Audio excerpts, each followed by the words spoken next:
Hello বন্ধুরা, আমি সন্দীপ চলে এসেছি তোমাদের কাছে।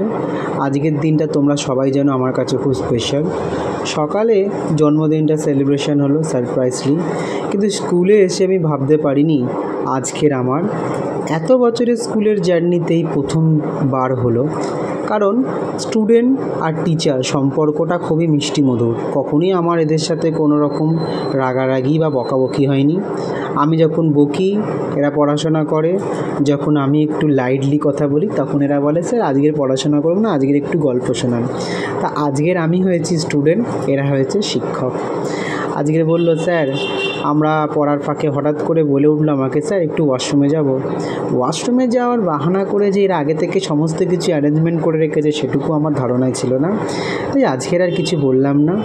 তা ওদের আজকে আবদারটা শুনতেই হয়, সবসময় আমার কথা শোনে। আজকের আমি আমার স্টুডেন্টদের আবদার শুনলাম কি না স্যার আপনার জন্মদিন সেলিব্রেশন করব। তাই আজকের দিন আর ওদেরকে বাধা দিতে পারলাম না, তাই কেকটা কেটেই ফেললাম, ওদের আনা কেক। জানো বন্ধুরা, শিক্ষকতা করার যে কত আনন্দ, কত আমার কাছে পাওনা, কত অভিজ্ঞতা অনেক, কিন্তু আমার ঠিক এই শিক্ষকতার অভিজ্ঞতার পাতায় আজকের এই দিনটা খুবই গুরুত্বপূর্ণ হয়ে গেল। আজকের দিনটা আমি তোমাদেরকে ভাষায় বোঝাতে পারবো না যে আমার কাছে কতটা সুন্দর, যেটা বলা যায় এক কথায় স্বর্ণাক্ষরে লেখা বা স্বর্ণের ছবিতে স্বর্ণের তুলিতে আঁকা একটা স্মৃতিমধুর দৃশ্য। দুনিয়াতে শিক্ষক আর ছাত্রের সম্পর্কর মতন সম্পর্ক কোথাও নেই। কখনো টক ঝাল মিষ্টি, কখনো মিষ্টি মধুর। তা আমার সাথে এদের সম্পর্ক মিষ্টি মধুরই হয়। ওরা জানে স্যার কখন রাগ করছে আর স্যার কখন ওদেরকে বলছে যে এখন করতেই হবে মানে করতেই হবে। তাই আমার সাথে এদের সম্পর্ক অনেক দিন ধরে, সেই ছোট্ট থেকে এদেরকে দেখছি।